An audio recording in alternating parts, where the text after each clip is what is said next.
ਅੱਜ ਮੈਂ ਬਹੁਤ ਕੁਝ ਚੱਲ ਕੇ ਆ ਗਈ ਹਾਂ, ਸਭ ਕੁਝ ਦੱਸ ਨਹੀਂ ਸਕਦੀ। ਜਿੰਨੇ ਸ਼ਰਾਰਤੀ ਤੇ ਨਲਾਇਕ ਬੱਚੇ ਹੁੰਦੇ ਸੀ ਸਾਰੇ ਮੇਰੇ ਕੋਲ ਹੁੰਦੇ ਸੀ ਤੇ ਮੈਨੂੰ ਮਜ਼ਾ ਆਉਂਦਾ ਸੀ ਉਹਨਾਂ ਨੂੰ ਪੜ੍ਹਾਉਣ ਵਿੱਚ, ਤੇ ਉਹ ਟੌਪਰ ਬਣ ਕੇ ਨਿਕਲਦੇ ਸੀ।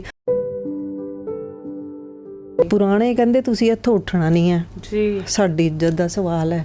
ਨਵਾਂ ਕਹਿੰਦਾ ਅਸੀਂ ਉਠਾਣਾ ਹੈ, ਮੇਰੀ ਇੱਜ਼ਤ ਦਾ ਸਵਾਲ ਹੈ।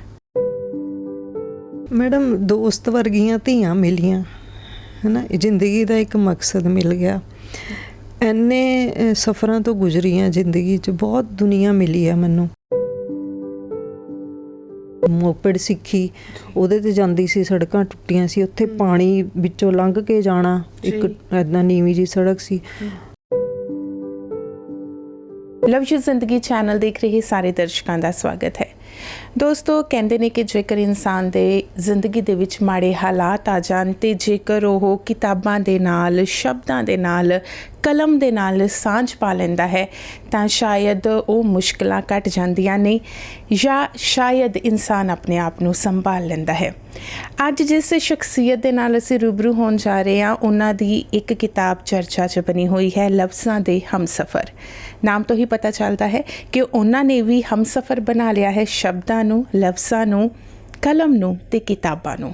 ਉਹਨਾਂ ਦੀ ਜ਼ਿੰਦਗੀ ਦੇ ਵਿੱਚ ਬਹੁਤ ਉਤਾਰ ਚੜ੍ਹਾਅ ਰਹੇ ਨੇ ਤੇ ਉਹਨਾਂ ਨੇ ਆਪਣੇ ਦਿਲ ਦੀ ਹਰ ਇੱਕ ਗੱਲ ਨੂੰ ਸ਼ਬਦਾਂ ਵਿੱਚ ਪਿਰੋ ਦਿੱਤਾ ਤੇ ਬਹੁਤ ਸਾਰੇ ਲੋਕਾਂ ਦੇ ਲਈ ਉਹ ਪ੍ਰੇਰਨਾ ਸਰੋਤ ਬਣ ਰਹੇ ਨੇ।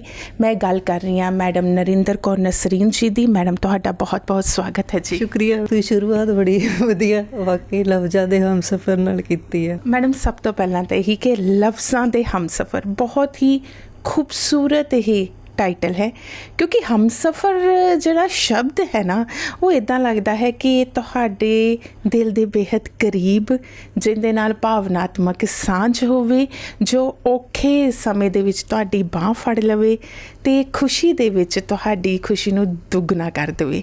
ਅਤੇ ਜਦੋਂ ਤੁਸੀਂ ਲਫ਼ਜ਼ਾਂ ਦੇ ਹਮਸਫ਼ਰ ਦੀ ਗੱਲ ਕੀਤੀ ਹੈ ਤਾਂ ਇਸ ਦੇ ਪਿੱਛੇ ਕੋਈ ਨਾ ਕੋਈ ਸੋਚ, ਕੋਈ ਨਾ ਕੋਈ ਕਹਾਣੀ ਜ਼ਰੂਰ ਹੋਏਗੀ। ਤੁਹਾਡੇ ਹਮਸਫ਼ਰ, ਇਹ ਲਫ਼ਜ਼ ਕਿਵੇਂ ਬਣੇ, ਇਹ ਸਭ ਜਾਨਣਾ ਚਾਹਾਂਗੇ। ਮੈਡਮ, ਕਹਾਣੀ ਕੀ ਬਹੁਤ ਕੁਛ ਹੈ ਜੀ। ਮੈਂ ਤਾਂ ਸੋਚਦੀ ਹਾਂ ਕਿ ਮੈਨੂੰ ਕੋਈ ਪੁੱਛੀ ਜਾਏ ਤੇ ਮੈਂ ਜਵਾਬ ਦੇਈ ਜਾਵਾਂ। ਇੱਦਾਂ ਨਹੀਂ ਹੈ ਕਿ ਮੈਂ ਕੁਛ ਬਣਾ ਕੇ ਰੱਖਾਂਗੀ ਕਿ ਇਹ ਦੱਸਾਂਗੀ, ਪਰ ਬਹੁਤ ਕੁਛ ਹੈ। ਕਿਤਿਓਂ ਵੀ ਕੋਈ ਫੜ ਲਵੇ, ਕੁਛ ਵੀ ਫੜ ਲਵੇ ਤੇ ਮੇਰੇ ਕੋਲ ਬਹੁਤ ਕੁਛ ਹੈ ਦੱਸਣ ਨੂੰ। ਅਤੇ ਲਫ਼ਜ਼ਾਂ ਦੇ ਹਮਸਫ਼ਰ ਇਹ ਹੈ ਕਿ ਬਹੁਤ ਕੁਛ ਜ਼ਿੰਦਗੀ ਵਿੱਚ ਲੰਘ ਕੇ ਆਈ ਹਾਂ। ਮੇਰੀ ਤਾਂ ਜ਼ਿੰਦਗੀ ਹੀ ਸਫ਼ਰ ਹੈ, ਹਰ ਦਿਨ ਨਵਾਂ ਹੈ। ਇੱਦਾਂ ਹੁੰਦਾ ਨਾ, ਪਲਾਨ ਕਰਕੇ ਬੰਦਾ ਉੱਠਦਾ, ਪਤਾ ਹੁੰਦਾ ਕਿ ਕੱਲ੍ਹ ਨੂੰ ਮੈਂ ਇਹ ਕਰਨਾ, ਸਵੇਰੇ, ਦੁਪਹਿਰ ਨੂੰ, ਸ਼ਾਮ ਨੂੰ। ਮੇਰੇ ਲਈ ਹਰ ਦਿਨ ਨਵਾਂ ਹੈ ਅਤੇ ਦਿਨ ਦੇ ਸਾਰੇ ਘੰਟੇ ਹੀ ਨਵੇਂ ਆ। ਮੈਂ ਪਲਾਨ ਕਰਕੇ ਚੱਲਦੀ ਨਹੀਂ ਹਾਂ। ਅਤੇ ਬਹੁਤ ਕੁਛ ਜ਼ਿੰਦਗੀ ਵਿੱਚ ਦੇਖਿਆ, ਕੀਤਾ ਹੈ, ਨਿਭਾਇਆ ਹੈ। ਅਤੇ ਅਖੀਰ ਇਹੀ ਹੈ ਕਿ ਇਹ ਮੈਂ ਪਲਾਨ ਕਰਕੇ ਨਹੀਂ, ਇਹ ਵੀ ਮੇਰੇ ਦਿਲੋਂ ਨਿਕਲ ਗਿਆ ਇੱਕਦਮ। ਜਦੋਂ ਮੈਂ ਲਿਖਣਾ ਚਾਹਿਆ, ਜਿਨ੍ਹਾਂ ਦੇ ਵਿੱਚ ਮੈਂ ਵਿਚਰਦੀ ਹਾਂ ਅਤੇ ਸਕੂਨ ਮਿਲਦਾ, ਅਤੇ ਮੈਂ ਕਿਹਾ ਜਿਨ੍ਹਾਂ ਦੇ ਵਿੱਚ ਜਾ ਕੇ ਉਹ ਦਿਲ ਦੀਆਂ ਭਾਵਨਾਵਾਂ ਨੂੰ ਸਮਝਦੇ ਆ। ਦੁਨੀਆ ਵਿੱਚ ਆਏ ਆ ਨਾ, ਸਭ ਨੂੰ ਸੇਵਾ ਹੀ ਮਿਲੀ ਹੋਈ ਆ ਜੀ। ਮੈਡਮ, ਤੁਸੀਂ ਕਿਹਾ ਕਿ ਤੁਸੀਂ ਪੱਤਰਕਾਰ ਵੀ ਰਹੇ ਹੋ, ਤੁਸੀਂ ਸਕੂਲ ਦੇ ਵਿੱਚ ਵੀ ਪੜ੍ਹਾਇਆ ਹੈ, ਤੁਸੀਂ ਬਹੁਤ ਸਾਰੇ ਕੰਮ ਕੀਤੇ ਨੇ, ਰੰਗਮੰਚ 'ਤੇ ਵੀ ਆਪਣੀ ਅਦਾਕਾਰੀ ਦੇ ਜੌਹਰ ਵਿਖਾਏ ਨੇ। ਅਕਸਰ ਹੀ ਮੈਂ ਦੇਖਿਆ ਹੈ ਕਿ ਜਿਹੜੇ ਲੋਕ ਬਹੁਤ ਸਾਰੇ ਖੇਤਰਾਂ ਵਿੱਚ ਕੰਮ ਕਰਦੇ ਆ ਨਾ, ਉਹਨਾਂ ਦੀ ਜ਼ਿੰਦਗੀ ਆਸਾਨ ਨਹੀਂ ਹੁੰਦੀ। ਮੇਰੇ ਖਿਆਲ ਨਾਲ ਸ਼ਾਇਦ ਇਹੀ ਕਾਰਨ ਹੈ ਕਿ ਉਹ ਬਹੁਤ ਸਾਰੇ ਖੇਤਰਾਂ ਵਿੱਚ ਜਾਂਦੇ ਆ, ਆਪਣਾ ਹੱਥ ਅਜ਼ਮਾਉਂਦੇ ਆ। ਤੁਹਾਡੀ ਜ਼ਿੰਦਗੀ ਵਿੱਚ ਬਹੁਤ ਸਾਰੇ ਉਤਾਰ ਚੜ੍ਹਾਅ ਰਹੇ ਨੇ, ਜਿਨ੍ਹਾਂ ਕੋ ਅਸੀਂ ਤੁਹਾਨੂੰ ਸਮਝ ਸਕੇ ਹਾਂ, ਤੁਹਾਨੂੰ ਜਾਣ ਸਕੇ ਹਾਂ। ਅਤੇ ਵੱਖ-ਵੱਖ ਖੇਤਰਾਂ ਦੇ ਵਿੱਚ ਵੀ ਜਾਣਾ ਵੀ ਇਸ ਦੇ ਪਿੱਛੇ ਵੀ ਸ਼ਾਇਦ ਇਹੀ ਕਾਰਨ ਹੈ ਕਿ ਜ਼ਿੰਦਗੀ ਨੇ ਤੁਹਾਨੂੰ ਬਹੁਤ ਆਪਣੇ ਰੰਗ ਦਿਖਾਏ ਨੇ। ਥੋੜ੍ਹਾ ਜਿਹਾ ਜਾਣਨਾ ਚਾਹਾਂਗੇ ਤੁਹਾਡੀ ਜ਼ਿੰਦਗੀ ਦੇ ਉਹਨਾਂ ਪੰਨਿਆਂ ਨੂੰ ਪੜ੍ਹਨਾ ਚਾਹਾਂਗੇ ਜੋ ਸ਼ਾਇਦ ਹਜੇ ਲੋਕਾਂ ਨੇ ਨਹੀਂ ਪੜ੍ਹੇ। ਮੈਡਮ, ਬਹੁਤ ਰੰਗ ਦੇਖੇ ਆ ਜ਼ਿੰਦਗੀ ਦੇ। ਉਹੀ ਤਾਂ ਹੀ ਮੈਂ ਕਹਿੰਦੀ ਹਾਂ ਕਿ ਪੁੱਛੋ ਕੀ ਪੁੱਛਣਾ ਹੈ ਨਾ। ਹਰ ਦਿਨ ਨਵਾਂ ਹੈ, ਹਰ ਦਿਨ ਨਵਾਂ ਰੰਗ ਹੈ। ਪੱਤਰਕਾਰੀ ਵੀ, ਮੈਂ ਵਿਦੇਸ਼ ਵਿੱਚ ਵੀ ਰਹੀ ਹਾਂ ਬਹੁਤ ਸਾਲ, ਇੰਪੋਰਟ ਐਕਸਪੋਰਟ ਕੰਮ ਕੀਤਾ, ਟਰੈਵਲ ਕੀਤਾ, ਟ੍ਰੇਨ ਵਿੱਚ ਵੀ ਸਫ਼ਰ ਕੀਤਾ, ਹਵਾਈ ਜਹਾਜ਼ 'ਤੇ 3 ਪਾਸਪੋਰਟ ਭਰ ਗਏ। ਅਤੇ ਸ਼ੌਂਕੀਆ ਨਹੀਂ, ਹੈ ਨਾ। ਅਤੇ ਨਿਊਜ਼ ਚੈਨਲ 'ਤੇ ਨਿਊਜ਼ ਰੀਡਰ ਵੀ ਰਹੀ ਹਾਂ। ਆਪਣਾ ਸਕੂਲ ਵੀ ਖੋਲ੍ਹਿਆ ਹੈ, ਸ਼ਿਵਾਲਿਕ ਸਕੂਲ ਵਿੱਚ ਵੀ ਪੜ੍ਹਾਇਆ ਹੈ। ਫਰੀਲਾਂਸ ਪੱਤਰਕਾਰੀ ਕਰਦੀ ਰਹੀ ਹਾਂ, ਹੁਣ ਵੀ ਕੀਤੀ ਹੈ। ਅਤੇ ਥੀਏਟਰ ਕੀਤਾ ਹੈ, ਲਾਈਟ ਐਂਡ ਸਾਊਂਡ ਸ਼ੋਅ ਕੀਤੇ ਹੈ, ਇੱਕ ਅੱਧੀ ਕਿਸੇ ਮੂਵੀ ਵਿੱਚ ਵੀ ਕੰਮ ਕਰ ਲਿਆ। ਅਤੇ ਕੁਛ ਤਾਂ ਇਹ ਇੰਟਰ ਰਿਲੇਟਿਡ ਵੀ ਹੋ ਜਾਂਦੇ ਹੈ, ਅਤੇ ਕੁਛ ਸ਼ੌਂਕ ਹੈ, ਕੁਛ ਕਿਤੇ ਜ਼ਰੂਰਤ ਜਾਂ ਰਸਤੇ ਹੀ ਬਣੀ ਗਏ। ਅਤੇ ਉਹ ਔਕੜਾਂ ਬਹੁਤ ਆਈਆਂ। ਸਭ ਤੋਂ ਪਹਿਲੀ ਗੱਲ ਹੈ ਕਿ ਆਪਣਾ ਏਸ਼ੀਅਨ ਕੰਟਰੀਜ਼ ਵਿੱਚ ਥੋੜ੍ਹੇ ਉੱਦਾਂ ਦਾ ਸਮਾਜ ਵੀ ਹੁੰਦਾ ਹੈ, ਜਿਹੜੀ ਬਚਪਨ ਤੋਂ ਸੋਚ ਹੁੰਦੀ ਹੈ ਉਹ ਬਣੀ ਹੋਈ ਹੈ। ਪਰ ਮੈਂ ਦਿੱਲੀ ਵਿੱਚ ਹੀ ਪੜ੍ਹੀ ਹਾਂ, ਪੈਦਾਇਸ਼ ਵੀ ਮੇਰੀ ਦਿੱਲੀ ਦੀ ਹੈ, ਸਕੂਲਿੰਗ ਵੀ ਉੱਥੇ ਦੀ ਉਹ ਹੈ। ਹਾਲਾਂਕਿ ਮੇਰੇ ਦਾਦਕਾ ਘਰ 35 ਸੈਕਟਰ ਸੀ ਅਤੇ ਫੌਜ ਵਿੱਚ ਹੁੰਦੇ ਸੀ ਦਾਦਾ ਜੀ। ਮੇਰੇ ਫਾਦਰ ਨੇ ਪਹਿਲਾਂ ਇੱਥੇ ਖਰੜ ਜੋਬ ਕਰਦੇ ਸੀ, ਉਹਦੇ ਵਿੱਚ ਬਿਜਲੀ ਬੋਰਡ ਵਿੱਚ, ਕਿਉਂਕਿ ਸਾਡਾ ਜ਼ਿਲ੍ਹਾ ਹੀ ਰੋਪੜ ਹੀ ਰਿਹਾ। ਖਰੜ ਦੇ ਕੋਲ ਪਿੰਡ ਵਡਾਲੀ ਮੇਰਾ ਪਰ ਦਿੱਲੀ ਹੀ ਰਹੇ ਹਾਂ ਅਸੀਂ। ਜਨਮ ਵੀ ਮੇਰਾ ਦਿੱਲੀ ਹੋਇਆ ਅਤੇ ਨਾਨਕੇ ਵੀ ਮੇਰੇ ਦਿੱਲੀ ਹੁੰਦੇ, ਫਾਦਰ ਫਿਰ ਉੱਥੇ ਮੂਵ ਕਰ ਗਏ ਸੀ। ਅਤੇ ਇੱਥੇ ਆ ਕੇ MCM ਕਾਲਜ ਵਿੱਚ ਪੜ੍ਹੀ।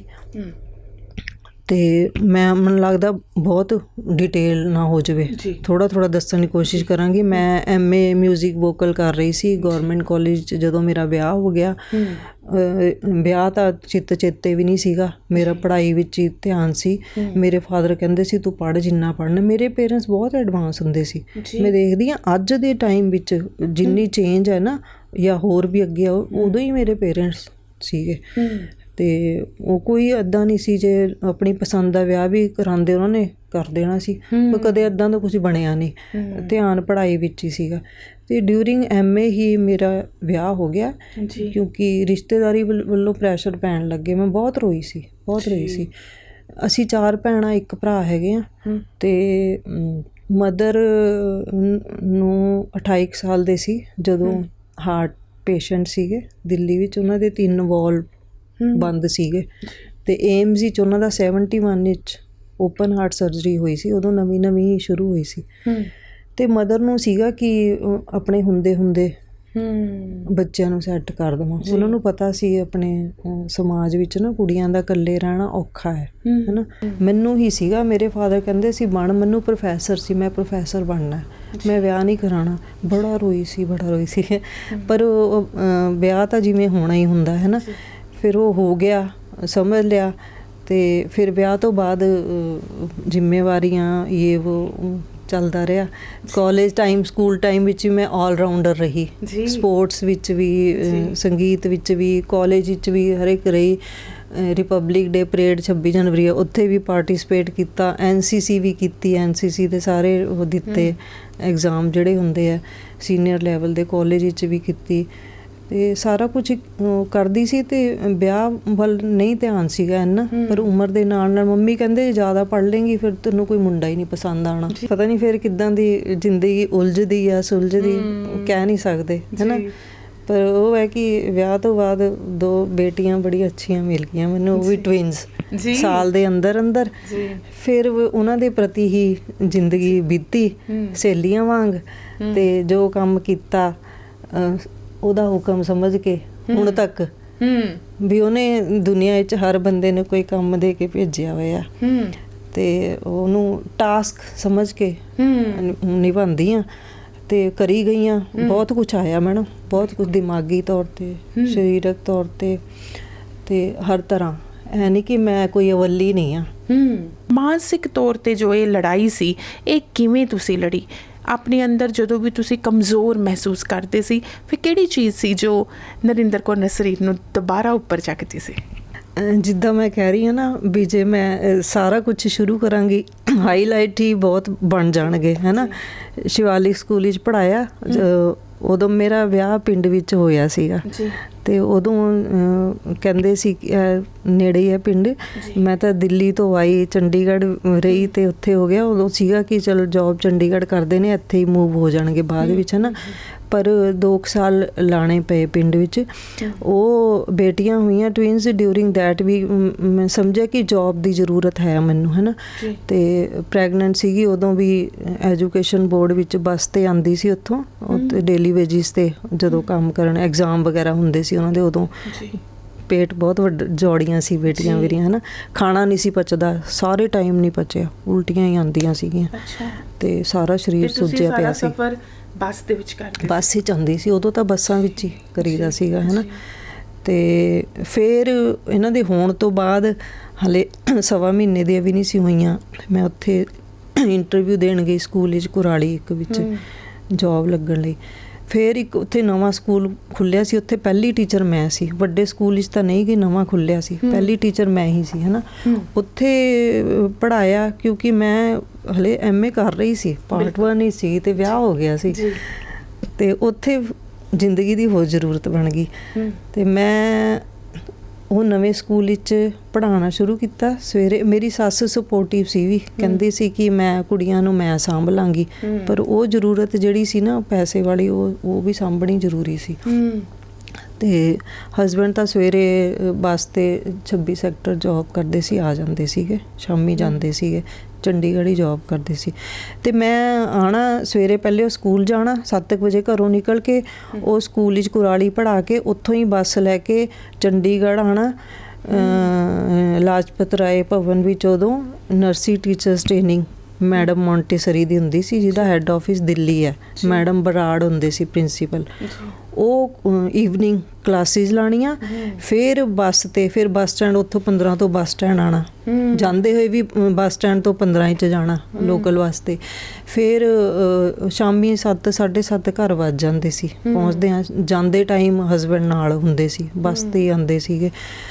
ਅਤੇ ਉਹ ਮੈਂ ਜੋਬ ਕੀਤੀ। ਫਿਰ ਹਲੇ ਐਗਜ਼ਾਮ ਵੀ ਨਹੀਂ ਸੀ ਦਿੱਤਾ। ਅਤੇ NTT ਦਾ ਪੇਰੈਂਟਸ ਕਿਉਂਕਿ ਮੋਹਾਲੀ ਸੀਗੇ, ਉਹ ਵੀ ਦਿੱਲੀ ਤੋਂ ਮੋਹਾਲੀ ਆਏ, ਸਰਕਮਸਟਾਂਸਿਸ ਇੱਦਾਂ ਬਣੇ, ਦਾਦਾ ਹੀ ਪੂਰੇ ਹੋ ਗਏ ਸੀਗੇ 35 'ਚ। ਅਤੇ ਫਾਦਰ ਮੇਰੇ ਦਿੱਲੀ ਆਗਰਾ ਹੀ ਜੋਬ ਕਰਦੇ ਸੀ।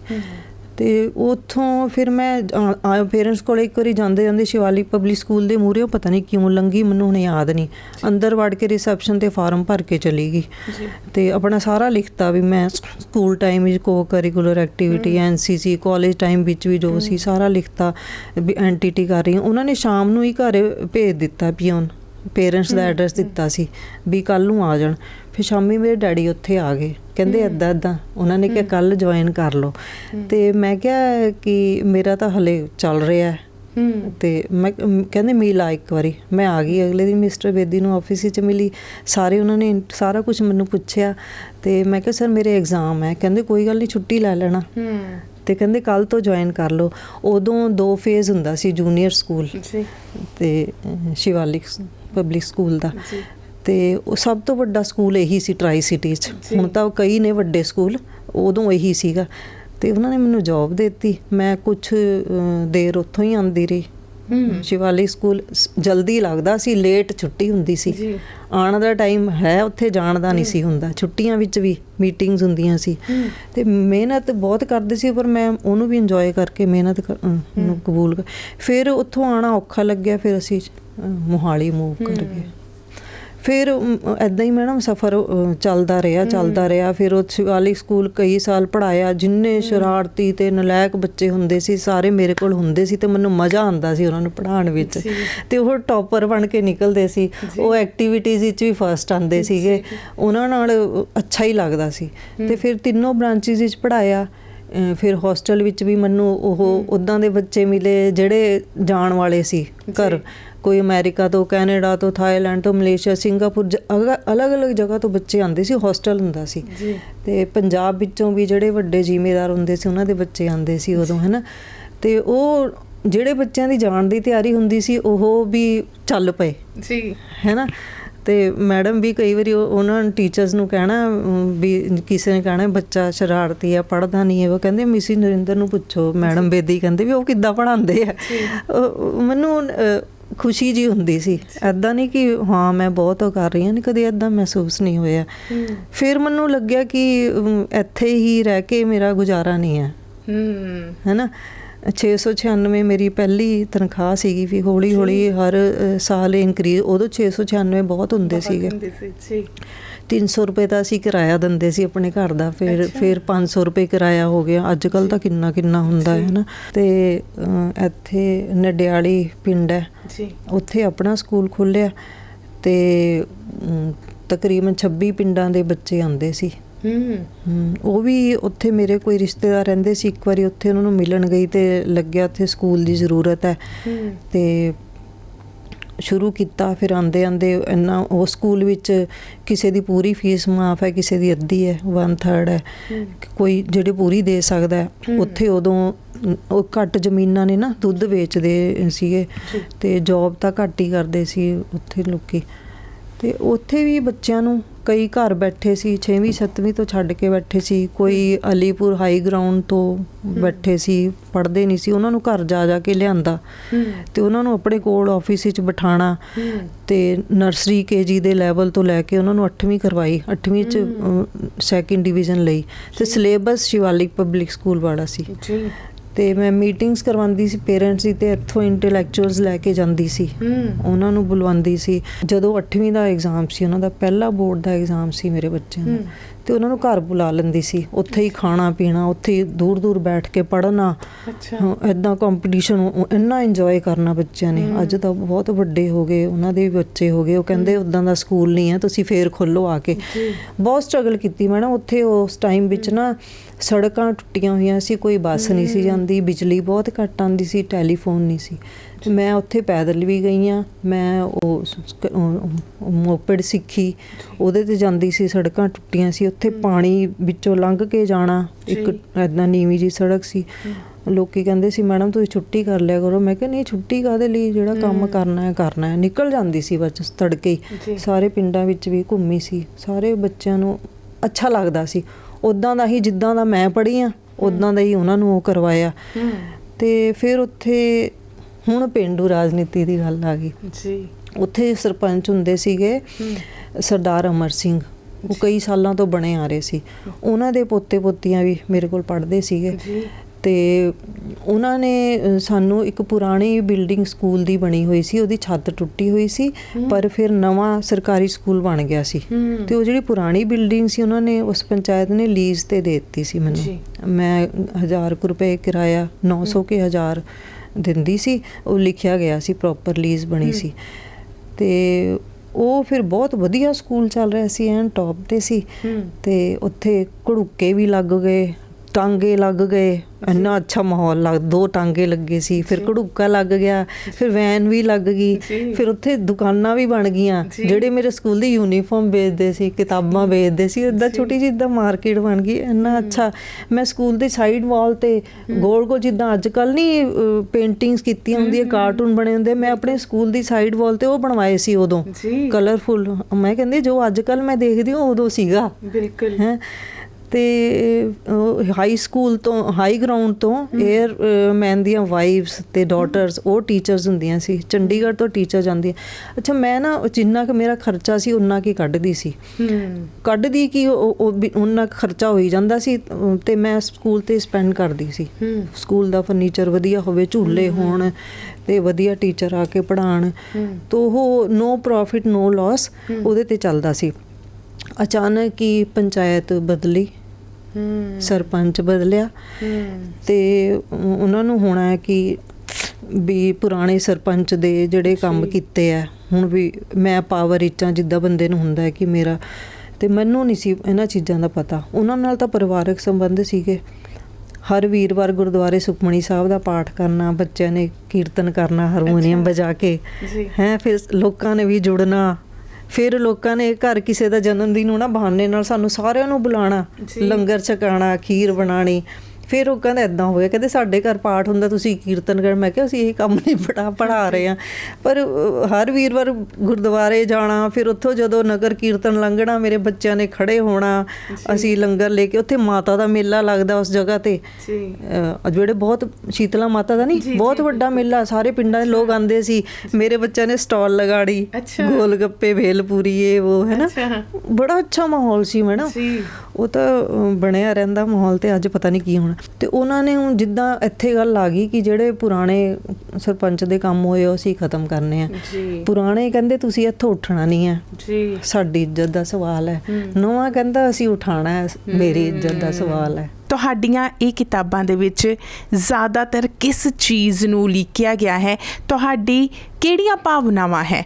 ਜ਼ਿਆਦਾਤਰ ਖੁਸ਼ੀ ਵਾਲੀਆਂ ਕਵਿਤਾਵਾਂ ਨੇ ਜਾਂ ਕਿਤੇ ਨਾ ਕਿਤੇ ਸਮਾਜ ਦੇ ਵਿੱਚ ਜਦੋਂ ਅਸੀਂ ਵਿਚਰਦੇ ਹਾਂ ਤੇ ਉਹ ਜੋ ਤਰਾਸਦੀਆਂ ਹੁੰਦੀਆਂ ਹਰ ਇੱਕ ਇਨਸਾਨ ਦੇ ਨਾਲ, ਤੇ ਇਨਸਾਨ ਜੋ ਹੈ ਉਹ ਜਜ਼ਬਾਤੀ ਤੌਰ ਦੇ ਉੱਤੇ ਟੁੱਟਦਾ ਭੱਜਦਾ ਹੈ, ਦੁਖੀ ਹੁੰਦਾ ਹੈ, ਜਾਂ ਉਸ ਨਾਲ ਰਿਲੇਟਿਡ ਹੈ? ਜਾਣਨਾ ਚਾਹਾਂਗੇ ਤੇ ਤੁਹਾਡੇ ਕੋਲ ਤੁਹਾਡੀ ਇੱਕ ਕਵਿਤਾ ਸੁਣਨਾ ਚਾਹਾਂਗੇ ਜਿਹੜੀ ਤੁਹਾਡੇ ਦਿਲ ਦੇ ਬੇਹੱਦ ਕਰੀਬ ਹੈ। ਜਿੱਥੋਂ ਜਿੱਥੋਂ ਮੈਂ ਗੁਜ਼ਰਦੀ ਗਈ ਉੱਦਾਂ ਦੀ ਭਾਵਨਾਵਾਂ ਹੀ ਬਾਹਰ ਆਉਂਦੀਆਂ ਰਹੀਆਂ ਅਤੇ ਮੈਂ ਲਿਖਦੀ ਰਹੀ, ਅਤੇ ਉਹਨਾਂ ਨੂੰ ਸੁਧਾਰਨ ਦੀ ਵੀ ਲੋੜ ਨਹੀਂ ਪਈ, ਅਤੇ ਕਈਆਂ ਨੂੰ ਹਾਂ ਅਤੇ ਉੱਦਾਂ ਹੀ ਛਪਵਾ ਲਈਆਂ। ਅਤੇ ਹੁਣ ਅੱਜ ਮੈਂ ਗਜ਼ਲਾਂ ਵੀ ਲਿਖਦੀ ਹਾਂ। ਸ਼੍ਰੀ ਰਾਮ ਜੀ ਬਹੁਤ ਵੱਡੇ ਗਜ਼ਲ ਗੋ ਨੇ, ਅਤੇ ਉਹ ਕਈ ਕਹਿੰਦੇ ਉਹ ਮਾਤ੍ਰਿਕ ਛੰਦ ਕਵਿਤਾ ਹੁੰਦੀ ਹੈ, ਗਜ਼ਲ ਦੇ ਵਜਨ ਹੁੰਦੇ, ਬਹਿਰ ਹੁੰਦੀ ਹੈ, ਉਹ ਕਈ ਉਹ ਮਾਤ੍ਰਿਕ ਛੰਦ 'ਚ ਹੀ ਲਿਖੀਆਂ ਹੋਈ ਗਈਆਂ ਵੀ ਮੈਂ ਹੈਰਾਨ ਆ ਵੀ ਉਹ ਠੀਕ ਨਹੀਂ ਹੈ ਨਾ। ਹੁਣ ਮੈਂ ਕਵਿਤਾਵਾਂ ਤੁਸੀਂ ਕਹਿ ਰਹੇ ਹੋ ਕਿ ਸਾਰਾ ਕੁਛ ਮੇਰਾ ਜੋ ਹੈ ਵੇਰਵਾ ਇਹਦੇ ਵਿੱਚ ਹੀ ਆਈ ਜਾਂਦਾ ਜਿੱਥੋਂ ਮੈਂ ਗੁਜ਼ਰੀ ਹਾਂ। ਹੁਣ ਮੈਂ ਐਡੀ ਵੱਡੀ ਕਹਾਣੀ ਸੁਣਾਈ, ਉਹਦੇ 'ਚ ਤੁਸੀਂ ਜੋ ਪੁੱਛਿਆ ਸੀ ਸਵਾਲ ਉਹ ਕਿੰਨਾ ਕੁਛ ਰਹਿ ਗਿਆ ਹੋਣਾ, ਤੇ ਮੈਂ ਕਹਿੰਦੀ ਬਹੁਤ ਕੁਛ ਹੈ, ਕੀ ਦੱਸਾਂ। ਤੇ ਮੈਂ ਕਵਿਤਾਵਾਂ ਵੀ ਸੁਣਾਵਾਂਗੀ, ਸਾਰੀਆਂ ਵਿੱਚ ਅਲੱਗ-ਅਲੱਗ ਵੇਰਵਾ ਆ ਜਾਂਦਾ ਹੈ। ਮੈਂ ਸਭ ਤੋਂ ਪਹਿਲੀ ਕਵਿਤਾ ਜਿਹੜੀ ਇਬਾਦਤ ਵਿੱਚ ਸੁਣਾਉਂਦੀ ਹਾਂ, ਉਹਦੇ ਵਿੱਚ ਵੀ ਬਹੁਤ ਕੁਛ ਹੈ। ਦੁਨੀਆ ਜਿੱਤ ਕੇ ਕੀ ਕਰਨਾ ਹੈ, ਦੁਨੀਆ ਜਿੱਤ ਕੇ ਕੀ ਕਰਨਾ ਹੈ, ਨਾ ਜਿੱਤਣ ਦੀ ਚਾਹ। ਵੱਖੋ ਵੱਖਰੀ ਸੋਚ ਹੈ ਸਭ ਦੀ, ਵੱਖੋ ਵੱਖ ਨੇ ਰਾਹ। ਉਸ ਦੀ ਰਜਾ 'ਚ ਰਹਿਣਾ ਸਿੱਖ ਲੈ, ਉਸ ਦੀ ਰਜਾ 'ਚ ਰਹਿਣਾ ਸਿੱਖ ਲੈ, ਤੂੰ ਹੋ ਕੇ ਬੇਪਰਵਾਹ। ਦਿਲਾ ਹੋਰ ਕਿਤੇ ਨਾ ਜਾ, ਜੇਕਰ ਉਹ ਬਹਿਰੂਪੀਆ ਰੱਬ, ਜੇਕਰ ਉਹ ਬਹਿਰੂਪੀਆ, ਤੂੰ ਭਰੋਸੇ ਦਾ ਚਸ਼ਮਾ ਲਾ। ਵਾਹ ਵਾਹ ਵਾਹ। ਜੈਸੀ ਨੀਤ ਤੈਸੀ ਮੁਰਾਦ, ਗੱਲ ਨਾ ਇਹ ਵਿਸਰਾ। ਜੇ ਨਹੀਂ ਮਨਜ਼ੂਰ ਮਿਲਾਵਟ, ਐਵੇਂ ਨਾ ਦਿਲ ਭਰਮਾ। ਜੇ ਕਿਸੇ ਭਾਵਨਾ ਵਿੱਚ ਕਿਸੇ ਪਾਸਿਓਂ ਮਿਲਾਵਟ ਹੁੰਦੀ ਹੈ, ਤੈਨੂੰ ਨਹੀਂ ਮਨਜ਼ੂਰ, ਐਵੇਂ ਨਾ ਦਿਲ ਭਰਮਾ। ਜਾਂ ਤੇ ਛੱਡ ਦੇ ਦੁਨੀਆਦਾਰੀ, ਜਾਂ ਵਿਸ਼ਵਾਸ ਦਾ ਤੜਕਾ ਲਾ। ਉਹ ਹੈ ਸਭ ਦਾ ਸਿਰਜਣਹਾਰ, ਉਸ ਨੂੰ ਸਭ ਦੀ ਹੈ ਪਰਵਾਹ। ਦਿਲਾ ਹੋਰ ਕਿਤੇ ਨਾ ਜਾ, ਉਸ ਨੂੰ ਵੀ ਮੇਰੀ ਪਰਵਾਹ ਹੋਈ ਹੈ। ਅੱਜ ਮੈਂ ਬਹੁਤ ਕੁਝ ਚੱਲ ਕੇ ਆ ਗਈ ਹਾਂ, ਸਭ ਕੁਝ ਦੱਸ ਨਹੀਂ ਸਕਦੀ, ਪਰ ਮੈਂ ਅੱਜ ਸਮਝ ਰਹੀ ਹਾਂ ਉਹ ਹਮੇਸ਼ਾ ਨਾਲ ਸੀਗਾ। ਮੈਂ ਕਿਸੇ ਨੂੰ ਦੋਸ਼ ਨਹੀਂ ਦਿੱਤਾ, ਨਾ ਦੇਵਾਂਗੀ। ਉਹਨੇ ਮੈਨੂੰ ਜਿਸ ਕੰਮ ਲਈ ਭੇਜਿਆ, ਮੈਂ ਖੁਦ ਨੂੰ ਹੀ ਪਰਖਦੀ ਰਹੀ ਹਾਂ ਕਿ ਮੈਂ ਇਹਦੇ 'ਤੇ ਖਰੀ ਉਤਰੀ ਹਾਂ। ਔਰ ਉਹਦੇ ਲਈ ਮੈਂ ਬਹੁਤ ਉਹ ਨਹੀਂ ਕੀਤਾ, ਸਿੰਪਲ ਹੈ ਜੋ ਸਾਡੇ ਸਾਹਮਣੇ ਆ ਉਹਨੂੰ ਕਰਦੇ ਜਾਓ। ਇੱਕ ਟੀਚਾ ਹੈਗਾ, ਆਪਣੀ ਜ਼ਿੰਮੇਵਾਰੀਆਂ ਨਿਭਾਓ। ਇੰਨੀ ਬੱਚਿਆਂ ਪ੍ਰਤੀ ਤਾਂ ਨਿਸਵਾਰਥ ਹੈ, ਉੱਥੇ ਅਸੀਂ ਕੁਝ ਵੀ ਕਰ ਸਕਦੇ ਹਾਂ। ਮਾਂ ਬਸ ਇਹ ਕੋਸ਼ਿਸ਼ ਕੀਤੀ ਵੀ ਕੋਈ ਮੇਰੇ ਕੋਲੋਂ ਦੁਖੀ ਨਾ ਹੋਵੇ, ਕਿਤੇ ਅਣਗਹਿਲੀ ਮੇਰੀ ਵੱਲੋਂ ਨਾ ਹੋ ਜਾਵੇ। ਜੇ ਉਹ ਕਮੀ ਰਹੀ ਹੈ ਤਾਂ ਮੇਰੀ ਵੱਲੋਂ ਰਹੀ ਆ, ਦੂਜੇ ਵੱਲੋਂ ਨਹੀਂ ਰਹੀ। ਮੇਰੀ ਸੋਚ ਮੇਰੀ ਹੈ, ਜੋ ਦੂਜੇ ਦੀ ਸੋਚ ਉਹਦੀ ਹੈ। ਉਹ ਆਪਣੀ ਸੋਚ ਵਿੱਚ ਸਹੀ ਹੈ, ਮੈਂ ਆਪਣੀ ਵਿੱਚ ਸਹੀ ਹਾਂ। ਜੋ ਕੁਛ ਕੀਤਾ ਮੇਰੀ ਚੋਇਸਿਸ ਸੀਗੀਆਂ, ਮੇਰੇ ਸਫ਼ਰ ਸੀਗੇ, ਮੇਰੀਆਂ ਰਾਹਾਂ ਸੀਗੀਆਂ, ਅਤੇ ਉਹਨਾਂ 'ਤੇ ਚੱਲੀ ਹਾਂ, ਅਤੇ ਉਹਨਾਂ ਨੂੰ ਮੈਂ ਹੀ ਕਰਨਾ ਹੈ ਨਾ। ਤੁਹਾਡੀ ਅੱਖਾਂ ਵਿੱਚ ਹੰਝੂ ਹੈ। ਸਭ ਤੋਂ ਵੱਧ ਨਿਰਾਸ਼ਾ ਕਿਸ ਗੱਲ ਤੋਂ ਹੈ? ਸਭ ਤੋਂ ਵੱਧ ਠੇਸ ਕਿਸ ਗੱਲ ਤੋਂ ਹੈ? ਜਜ਼ਬਾਤੀ ਤੌਰ 'ਤੇ ਕੋਈ ਸਾਥ ਨਹੀਂ ਦਿੰਦਾ, ਉਹ ਸਮਾਜ ਤਾਨੇ ਮਾਰਦਾ ਹੈ, ਉਹ ਸਭ ਤੋਂ ਜ਼ਿਆਦਾ ਕਿਹੜੀ ਚੀਜ਼ ਦਾ ਦੁੱਖ ਹੈ ਜਿਹਦੇ ਕਾਰਨ ਤੁਹਾਡੀ ਅੱਖਾਂ ਵਿੱਚ ਕਾਹੇ ਬਕਾਹੇ ਹੰਝੂ ਆਉਂਦੇ ਨੇ? ਮੈਡਮ ਦੋਸਤ ਵਰਗੀਆਂ ਧੀਆਂ ਮਿਲੀਆਂ, ਹੈ ਨਾ। ਜ਼ਿੰਦਗੀ ਦਾ ਇੱਕ ਮਕਸਦ ਮਿਲ ਗਿਆ। ਇੰਨੇ ਸਫ਼ਰਾਂ ਤੋਂ ਗੁਜ਼ਰੀ ਹਾਂ ਜ਼ਿੰਦਗੀ 'ਚ, ਬਹੁਤ ਦੁਨੀਆ ਮਿਲੀ ਹੈ ਮੈਨੂੰ। ਇਹ ਦੇਖਿਆ ਕਿ ਕਿਸਮਤ ਹੁੰਦੀ ਹੈ ਜਾਂ ਕੁਛ ਕਰਮ ਹੁੰਦਾ ਹੈ, ਕੁਛ ਹੈ ਨਾ। ਤੇ ਬਸ ਇਹ ਹੈ ਕਿ ਇਕੱਲਾਪਨ ਤਾਂ ਹੈ ਕਿ ਬਹੁਤ ਕੁਛ ਲਾਈਫ ਵਿੱਚ ਫੇਸ ਕੀਤਾ। ਸਮਾਜ ਨੇ ਸ਼ੁਰੂ ਵਿੱਚ ਸੀਗਾ ਕਿ ਬੇਟਾ ਹੋਣਾ ਚਾਹੀਦਾ, ਤੇ ਸਹੁਰਿਆਂ ਵਿੱਚੋਂ ਮੇਰੀ ਸੱਸ ਸੋਚਦੀ ਹੋਏਗੀ ਭਾਵੇਂ, ਪਰ ਉਹਨੇ ਕਦੇ ਮੂੰਹ 'ਤੇ ਨਹੀਂ ਕਿਹਾ। ਉਹ ਵੀ ਸਹੇਲੀਆਂ ਵਾਂਗ ਹੀ ਸੀਗੀ। ਮੇਰੀ ਸੱਸ ਮਿਹਨਤੀ ਸੀਗੀ, ਉਹ ਵੀ ਪੇਕਿਆਂ ਵੱਲੋਂ ਮਿਹਨਤ ਕੀਤੀ, ਫਿਰ ਸਹੁਰਿਆਂ ਵੱਲੋਂ ਫਾਦਰ ਇਨ ਲਾਅ ਪਹਿਲਾਂ ਐਕਸਪਾਇਰ ਹੋ ਗਏ ਸੀ। ਵੱਡੀ ਸੀਗੀ, ਜਠਾਣੀ ਸੀ ਸਭ ਦੀ, ਤੇ ਉਹਨੇ ਵੀ ਬਹੁਤ ਮਿਹਨਤਾਂ ਕੀਤੀਆਂ, ਸਹਿਆ, ਪਰਿਵਾਰ ਨੂੰ ਦੇਖਿਆ। ਬਾਕੀ ਬੇਟੇ ਦੀ ਜਿਹੜੀ ਸੀ ਸਮਾਜ ਵਿੱਚ ਹੈ, ਪਰ ਮੈਨੂੰ ਨਹੀਂ ਕਦੇ ਮਹਿਸੂਸ ਹੋਈ, ਨਾ ਮੇਰੇ ਹਸਬੈਂਡ ਨੂੰ ਹੋਈ। ਅਸੀਂ PGI ਬੇਟੀਆਂ ਹੋਈਆਂ ਤੇ ਦੇਖਿਆ ਲੋਕੀ ਔਲਾਦ ਨੂੰ ਵੀ ਤਰਸਦੇ ਨੇ, ਇਹੀ ਮੇਰਾ ਸਭ ਕੁਝ ਨੇ। ਤੇ ਮੈਂ ਵੀ ਸੋਚਿਆ ਵੀ ਜੇ ਬੇਟਾ ਹੋਇਆ ਕੱਲ੍ਹ ਨੂੰ ਮੈਂ ਇਹਨਾਂ ਨੂੰ ਸਾਂਭਾਂ। ਮੈਂ ਤਾਂ ਦੇਖ ਲਿਆ ਕਿ ਮੈਨੂੰ ਤਾਂ ਇਹਨਾਂ ਨੂੰ ਹੀ ਦੇਖਣਾ ਹੈ। ਮੇਰੇ ਨਾਲ ਕੋਈ ਇੱਦਾਂ ਦੀ ਮੋਰਲ ਸਪੋਰਟ, ਫਾਈਨੈਂਸ਼ੀਅਲ ਜਾਂ ਫਿਜ਼ੀਕਲ ਕੋਈ ਨਹੀਂ ਹੋਣੀ। ਉਹ ਮੈਨੂੰ ਹੀ ਆਪਣੇ ਕਰਨਾ ਹੈ ਨਾ, ਮੈਂ ਕੀ ਬਣਾਉਣਾ ਹੈ ਜੋ ਮੈਂ ਬਣ ਨਹੀਂ ਸਕੀ, ਜੋ ਮੈਂ ਦੇਖਿਆ। ਥੋਪਿਆ ਵੀ ਨਹੀਂ ਇਹਨਾਂ 'ਤੇ। ਇਹ ਬਹੁਤ ਇੰਟੈਲੀਜੈਂਟ ਨਿਕਲੀਆਂ ਬੱਚੀਆਂ, ਸੰਸਕਾਰੀ ਨੇ, ਕੁਛ ਥੋਪਿਆ ਨਹੀਂ। ਤੇ ਉਹ ਫਿਰ ਮੈਂ ਬੇਟੇ ਦੀ ਜਿਉਂ-ਜਿਉਂ ਬੜੀਆਂ ਹੋਈਆਂ, ਹੁਣ ਮੈਂ ਬਹੁਤ ਕੁਛ ਲੰਘ ਚੁੱਕੀ ਹਾਂ। ਕਿਤੇ ਮਹਿਸੂਸ ਹੋਇਆ ਕਿ ਭਰਾ ਜਾਂ ਬੇਟਾ ਉਹ ਅਲੱਗ ਚੀਜ਼ ਹੁੰਦੀ ਹੈ। ਤੇ ਦੁਨੀਆ ਭਰ ਕਵਰ ਕਰਨ ਲਈ ਅਸੀਂ ਤਾਂ ਅੰਦਰੋਂ ਠੀਕ ਹਾਂ, ਗਲਤ ਕੁਛ ਨਹੀਂ ਕੀਤਾ। ਜੋ ਸਾਹਮਣੇ ਆ ਰਿਹਾ ਨੂੰ ਹੁਕਮ ਸਮਝ ਕੇ ਚੱਲ ਰਹੇ ਹਾਂ। ਕਦੇ ਆਪਣੀ ਲੀਹ ਤੋਂ ਬਾਹਰ ਨਹੀਂ ਗਏ, ਕੁਛ ਇੱਦਾਂ ਦਾ ਕੀਤਾ ਨਹੀਂ ਕਿ ਕੱਲ੍ਹ ਨੂੰ ਮੈਨੂੰ ਸ਼ਰਮਿੰਦਾ ਹੋਣਾ ਪਵੇ, ਮੇਰੇ ਬੱਚਿਆਂ ਨੂੰ ਹੋਣਾ ਪਵੇ, ਮੇਰੇ ਪਰਿਵਾਰ ਨੂੰ ਕੋਈ ਆ ਕੇ ਪੁੱਛੇ ਵੀ ਉਹਨੇ ਇੱਦਾਂ ਕੀਤਾ। ਮੈਂ ਹੁਣ ਵੀ ਮੈਂ ਕਹਿੰਦੀ ਹਾਂ, ਪਰ ਨਾ ਕੀਤੇ ਬਿਨਾਂ ਵੀ ਲੋਕੀ ਕੁਛ ਇੱਦਾਂ ਦਾ ਕਹਿ ਜਾਂਦੇ ਆ, ਕੁਛ ਐਕਟ ਕਰ ਜਾਂਦੇ ਆ, ਤੇ ਕੁਛ ਕਰਵਾਉਣਾ ਚਾਹੁੰਦੇ ਆ। ਇਹ ਸਾਰਾ ਕੁਛ ਮੈਂ ਫੇਸ ਕੀਤਾ ਮੈਡਮ। ਪਰ ਮੈਂ ਆਪਣੇ ਬੱਚਿਆਂ ਨੂੰ, ਚਾਹੇ ਮੈਂ ਬਾਹਰ ਰਹੀ ਹਾਂ, ਉਹ ਇੱਥੇ ਇਕੱਲੇ ਵੀ ਰਹੇ ਆ, ਤੇ ਮੇਰੇ ਹਸਬੈਂਡ ਵੀ ਉਹਨਾਂ ਨੂੰ ਸੰਭਾਲਦੇ ਰਹੇ ਆ। ਮੇਰਾ ਧਿਆਨ ਬੱਚਿਆਂ ਵਿੱਚ ਹੀ ਰਹਿੰਦਾ ਸੀ ਕਿ ਕੱਲ੍ਹ ਨੂੰ ਇਹ ਗੱਲ ਨਿਕਲ ਕੇ ਨਾ ਆਵੇ ਕਿ ਬੱਚਿਆਂ ਦੇ ਵੀ ਸਾਡੀ ਮਾਂ ਦੇ ਕਰਕੇ ਇੱਦਾਂ ਹੋ ਗਿਆ। ਕੋਈ ਕਹਿ ਦੇਵੇ ਮਾਂ ਨੇ ਗਲਤੀ ਕੀਤੀ, ਮਾਂ ਦਾ ਕਸੂਰ ਸੀ, ਜਾਂ ਉਹਦੇ ਬੱਚਿਆਂ ਦੇ ਉੱਤੇ ਅਸਰ ਨਾ ਆਵੇ ਉਸ ਚੀਜ਼ ਦਾ। ਉਹ ਮੈਂ ਬੈਲੈਂਸ ਬਣਾ ਕੇ ਰੱਖਿਆ, ਉਹ ਅੱਜ ਵੀ ਬਣਾਇਆ ਹੋਇਆ ਮੈਂ। ਮੈਡਮ ਇੱਕ ਕਵਿਤਾ ਸੁਣਨਾ ਚਾਹਾਂਗੇ, ਉਹ ਕਵਿਤਾ ਜੋ ਤੁਹਾਨੂੰ ਬਹੁਤ ਹੀ ਪਸੰਦ ਹੈ, ਜੋ ਅਕਸਰ ਹੀ ਤੁਸੀਂ ਉਸਨੂੰ ਪੜ੍ਹਦੇ ਹੋ, ਸੁਣਾਉਂਦੇ ਹੋ। ਨੇੜਤਾ ਕਿਉਂ ਦੁੱਖ ਦਿੰਦੀ ਹੈ, ਵਡ ਮੁੱਲੇ ਭਾਵਾਂ ਨੂੰ ਉਧੇੜ ਦਿੰਦੀ ਹੈ। ਜਿਹੜੇ ਅੰਦਰ ਪਏ ਆ ਬਹੁਤ ਕੀਮਤੀ ਹੁੰਦੇ ਆ, ਸਾਂਭ ਕੇ ਰੱਖੇ ਹੁੰਦੇ ਆ, ਲੋਕਾਂ ਤੱਕ ਨਾ ਜਾਣ। ਬਿਲਕੁਲ। ਲਹੂ ਰਿਸਦਾ ਰਹਿੰਦਾ ਹੈ ਉਹਨਾਂ ਜ਼ਖਮਾਂ ਤੋਂ, ਜਿਹੜੇ ਭਾਵ ਉਧੜ ਜਾਂਦੇ ਆ ਨਾ ਫਿਰ। ਬਿਲਕੁਲ। ਲਹੂ ਰਿਸਦਾ ਰਹਿੰਦਾ ਹੈ ਉਹਨਾਂ ਜ਼ਖਮਾਂ ਤੋਂ, ਪੀੜ ਦਿਨ ਰਾਤ ਵਿਰਲਾਪ ਕਰਦੀ ਹੈ। ਜੀ। ਦਿਲ ਦੇ ਸੂਖਮ ਭਾਵਾਂ ਨੂੰ ਸੰਭਾਲ ਕੇ ਰੱਖੀਏ। ਦਿਲ ਦੇ ਸੂਖਮ ਭਾਵਾਂ ਨੂੰ ਸੰਭਾਲ ਕੇ ਰੱਖੀਏ, ਕੋਈ ਇਹਨਾਂ ਦਾ ਤਿਰਸਕਾਰ ਨਾ ਕਰ ਦੇਵੇ। ਬਹੁਤ ਖੂਬ। ਦਿਲ ਚੁਕੰਨਾ ਰੱਖੀਏ। ਜੀ ਜੀ। ਬਹੁਤ ਮਹਿੰਗਾ ਪੈਂਦਾ ਹੈ ਇਲਾਜ ਕਰਨਾ। ਵਾਹ। ਬਹੁਤ ਮਹਿੰਗਾ ਪੈਂਦਾ ਹੈ ਇਲਾਜ ਕਰਨਾ, ਨਾਲ ਪੈਂਦਾ ਹੈ ਦੁਪਾਸਿਓਂ ਹਰਜਾਨਾ ਵੀ ਭਰਨਾ। ਬਿਲਕੁਲ। ਦਿਲੀ ਰਿਸ਼ਤੇ ਬਣਦੇ ਨੇ ਬੜੇ ਹੀ ਔਖੇ। ਜੀ। ਦਿਲੀ ਰਿਸ਼ਤੇ ਬਣਦੇ ਨੇ ਬੜੇ ਹੀ ਔਖੇ, ਸਮਝ ਨਹੀਂ ਆਉਂਦੀ ਇਹਨਾਂ ਨੂੰ ਕਿਹੜੀ ਕੋਠੀ ਦੇ ਵਿੱਚ ਡੱਕ ਕੇ ਰੱਖੇ। ਤੇ ਹੁਣ ਅਸੀਂ ਜਾਂਦੇ ਜਾਂਦੇ ਮੈਡਮ ਤੋਂ ਇੱਕ ਗਜ਼ਲ ਜ਼ਰੂਰ ਸੁਣਨੀ ਚਾਹਾਂਗੇ, ਤੇ ਮੈਡਮ ਜ਼ਰੂਰ ਸਾਡੇ ਦਰਸ਼ਕਾਂ ਦੇ ਨਾਲ ਸਾਂਝ ਪਾਓ। ਕਿਉਂਕਿ ਲਫ਼ਜ਼ਾਂ ਦੇ ਹਮਸਫ਼ਰ ਤੋਂ ਗੱਲ ਸ਼ੁਰੂ ਹੋਈ ਸੀ। ਇਹ ਹਮਸਫ਼ਰ ਮੈਨੂੰ ਅੱਛੇ ਬੜੇ ਲੱਗਦੇ ਆ, ਕਿਉਂ ਪਹਿਲਾਂ ਮੈਨੂੰ ਹੋਰ ਤਰ੍ਹਾਂ ਲੱਗਦੇ ਸੀ ਵੀ ਸਾਰੇ ਇਹਨਾਂ ਵਿੱਚ ਵੀ ਉਹ ਸੋਚ, ਉਹ ਭਾਵਨਾਵਾਂ, ਕਿਉਂਕਿ ਇਨਸਾਨ ਆ ਜੀ, ਸਭ ਦੇ ਵਿੱਚ ਹੁੰਦੀਆਂ, ਚਾਹੇ ਕੰਮ ਵੱਖੋ ਵੱਖ ਨੇ, ਉਹ ਸਭ ਦੇ ਵਿੱਚ ਹੁੰਦੀਆਂ ਨੇ। ਪਰ ਮੈਂ ਹਰੇਕ ਨੂੰ ਪੋਜ਼ੀਟਿਵ ਲੈਂਦੀ ਹਾਂ। ਜਦ ਕਿਸੇ ਨੂੰ ਦੇਖਦੀ ਹਾਂ ਮੈਨੂੰ ਉਹਦੇ ਵਿੱਚ ਉਹ ਬੱਚਾ ਨਜ਼ਰ, ਉਹ ਬੱਚਾ ਵੀ ਸੀਗਾ ਕਦੇ, ਹੌਲੀ ਹੌਲੀ ਉਹ ਅੱਗੇ ਵਧਿਆ, ਸਮਾਜ ਵਿੱਚ ਵੱਧਦਾ ਗਿਆ। ਤੇ ਹਮਸਫ਼ਰ ਤਾਂ ਨੇ ਕਿਉਂਕਿ ਉਹ ਅੰਦਰ ਦੀ ਗੱਲਾਂ ਨੂੰ ਸਮਝਦੇ ਨੇ ਜਿੱਦਾਂ ਦੀਆਂ ਨੇ, ਫਿਰ ਉਹਨੂੰ ਲਫ਼ਜ਼ ਦਿੰਦੇ ਨੇ। ਫਿਰ ਲਫ਼ਜ਼ਾਂ ਦੇ ਬਾਰੇ ਹੀ ਮੈਂ ਸੁਣਾਵਾਂਗੀ। ਬਹੁਤ ਕੁਛ ਹੈ ਸੁਣਾਉਣ ਨੂੰ, ਪਰ ਇੱਕ ਇੰਟਰਵਿਊ ਵਿੱਚ ਨਹੀਂ ਹੋਣਾ, ਹੈ ਨਾ। ਲਫ਼ਜ਼ਾਂ ਦੀ ਉਂਗਲ।